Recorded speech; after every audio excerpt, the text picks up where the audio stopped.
Chagin Shabbos Parshas Emor. Emor, Amira, is a different lashon than dibor. They mean the same thing. They both mean to speak, to talk. But Moshe Feinstein tells us that we know. Rashi brings this down a number of times over the course of Chamishachim Shetera, that the lashon Amira is a lashon racha, a softer lashon, as opposed to dibor, which is a lashon kasha. It's a stronger, harsher way of speaking. So normally, if you look throughout Shas, whenever there's a conversation between the Rebbeinu Shalom, Moshe Rabbeinu, Aaron, whoever it is that's talking, it comes up a certain dibor. In general, there's at least one Dabra b'nei Yisrael v'omarta alehem. But there's a dibor there. Over here, it's Parshas Emor, right? Emor al kahanim v'omarta alehem. It says Emor 3 times in the first pasuk. Why? When Moshe Rabbeinu was getting commanded to tell Aaron and the Kahanim about their extra laws, about being a Kohen, there's a triple Lashon Amira, a softer Lashon. That's the question. Why Amira versus Dibor? And Moshe Feinstein says a tremendous answer. And he says like this. The message that these Kahanim are getting right now is that your life is different than everyone else's. You're a Kohen. You're special. And being special is going to be harder. You can't be matama to relatives. You can't go to Beis HaKvaros. You have to be careful with your truma, with your maestros. You have to be. There's a lot of halachas about being a kohen. A lot of ways they can mess up. Where Yisrael doesn't have those restrictions. Yisrael can do whatever he wants regarding kahuna dig stuff. Essentially, what Moshe Rabbeinu was about to tell these kahanim is a list of constraints, things that they can't do. The Rebbeinu tells Moshe Rabbeinu, when you give over this message to the Kahanim, you better do it. B'lashon racha. A triple, a chazaka of softness. Explain to them that the more restricted you are, it's because you are special. You are better. And you can't act like everyone else. You're a prince. You're better. So yes, a prince has a certain code of more than governmental, of kingly rules. You know, when they sit down for dinner, there's like it comes with a full rule book of how to eat, what to eat, how to sit, where to go, how to walk, how to talk. You can't just pick up a hamburger and, that's not how it works. You're a prince. You guys are priests. You guys are kahanim. You are next level, and it's going to be hard, but you have to know that it's geschmack. The harder it is, if you have 613 mitzvahs instead of 7, it's a lot harder. But it's geschmack to be a Yid. And this, Ephraim Shapiro ties this in to Rus. We're going to read Elaine Rus coming up on Shavuos. Like Weimers this week, right? Marking we're 2/3 of the way in.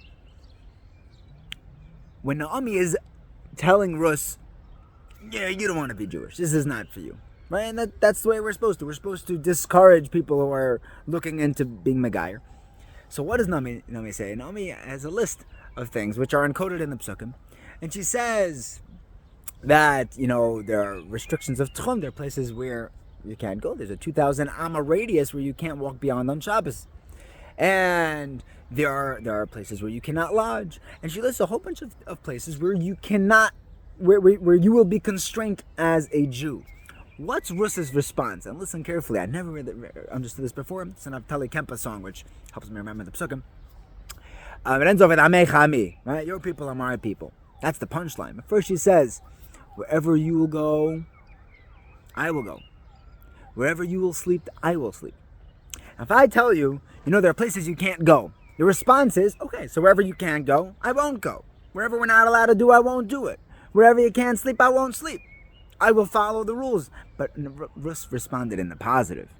It's such a small thing, but you understand what Rus's perspective was. She wasn't saying, I'm signing up for a lifetime of constraints and things that I can't do if I can. She's saying, I am signing up for all of the things that you can do. Do you realize that there are constraints? There's a 2,000 amma radius. But that means that there are 2,000 ammas that I can walk in. That's what I'm going to focus on, because it's delicious to be a Yid. It's Emor, Emor, Emor. There's a Maisa gentleman who was irreligious back in the early days of America, before, while it was still an Am Loy Zerua, when it was a barren wasteland, when Rav Aaron Kotler and Shaga Feivel Menlowitz were first planting the seeds in the Am Loy Zerua. When Shaga Feivel used to say that it's an eretz Loy Zerua, where Loy is Zerua. Everyone says no to everything over here. You can't build these. You can't do anything. He says, nah, we're going to plant here. And there was, unfortunately, a lot of people were irreligious in those days. We're not Shomer Shabbos, but there's one guy who was taka, irreligious, was walking around the tenements area in the slums, and he sees a couple of black children playing ball, and they're playing and talking, chatting in Yiddish. And it was just the most bizarre thing. Like, where did these kids learn Yiddish? So he asks one of the kids. He's like, hey, where do you learn Yiddish? And he says, what do you mean? Like from Europe. Like, my whole family speaks Yiddish. Like, we're Jewish. You're Jewish? From Europe? Like, look, European. And he says, oh, this little kid wipes off his forehead. And it comes off. See, he was covered in coal and soot. And this guy looks at this little Yiddish kid and says, what's your deal? Why are you covered in coal? And like, the whole family, all the kids. So he says, come with me, I'll show you. And this wealthy man, he's very successful. Baruch Hashem, there are people who became successful being Shomer Shabbos, but he became successful monetarily without being Shomer Shabbos. And he follows this kid down into the building and goes downstairs. And then goes downstairs and downstairs, and in the triple sub basement, in the cold room which heated the building, there was a family living there, a Jewish family. He's like, I don't believe it. What are you guys doing here? And the father says, well, welcome to our home. And there's like, you managed to have like beds set up and like much the cold room, and it's dangerous. That's a dangerous thing to inhale for a home.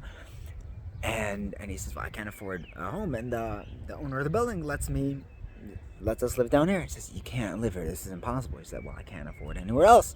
He says, I will pay for you to move. This is ridiculous. You can't have Jews breathing in coal fumes their whole life. And the guy says, that's very nice of you, but let me ask you a question. And he looks at this gentleman who just offered to buy them a home. And he says, are you Shomer Shabbos? And the guy says, no, I haven't been since I got to these shores. He says, I'm sorry, I don't think I could take your money. He says, what do you mean? You're gonna stay here? Like, I'll give it to you for free. I want you to live in a decent home. He says, I'm sorry, I can't do that. I'm not gonna accept money that was made through Chilul Shabbos. And the guy's mind is blown. He's like, you out of your mind. Like, seriously? All right, fine. That's your call. And he goes home and he tells his wife, like, I just had the craziest thing. I met these 4 black kids who were European Yiddish children living in a coal mine, Nebuch. And I offered them, and she's like, oh, you should tell them you should buy them an apartment. I said, I know, I was gonna, a whole thing.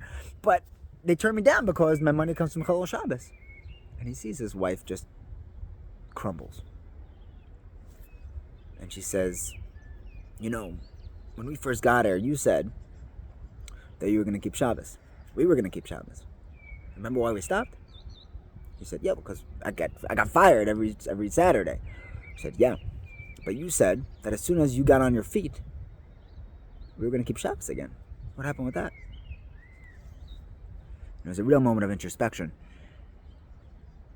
And he says, what am I supposed to do? She says, you're keeping Shabbos. That's what we're going to do. We're going to be a Shabbos home. He's like, there's no Judaism in our home. He's like, well, we're starting here. Because if you don't, I'm moving out. And we need to get that family out of their little coal cellar. The Kitzur Amaisa, she went on a hunger strike, and she kicked him out of the house, and really made his life Gehenna until he's like, fine, Beseder. And he goes back to the cellar over there with the family, and he says, Chaver, I'm Shomer Shabbos. And they said, yeah, Mazel Tov. And and he moved him out of the cellar taka, and he became from because of these little Schwarzer kids rattling in Yiddish, who would not accept money that they desperately needed from money that was made not L'Kavod Shabbos, not with Chilul Shabbos. And in the koyach to be able to do that, you have to be able to realize that there's something more important than cash. There's something more important than physicality. There's something more important than a healthy home. Even, I mean, they were living in a coal mine, but they realized that the Yiddishkeit was just so important. And yeah, it was tight. It was that is not a pleasant way to live. Yet, if you remember how the story started, the kids were playing out front, with big smiles on their face. They were happy kids, because it's good to be a Yid. It's geschmack to be a Yid. Emor, Emor, Emor. Where I can go, I will go. Where I can sleep, I will sleep. Do you see what kind of a beautiful life we have as Yid, and not what we can't do because we're constrained by these mitzvahs? And that's the message of Emor. That's the message of Rus. To only see the deliciousness, to be able to taste the sweetness of Yiddishkeit, and focus on the real things, the things that really matter, that make life amazing. Have a wonderful, beautiful Shabbos and a lichtige Lag BaOmer.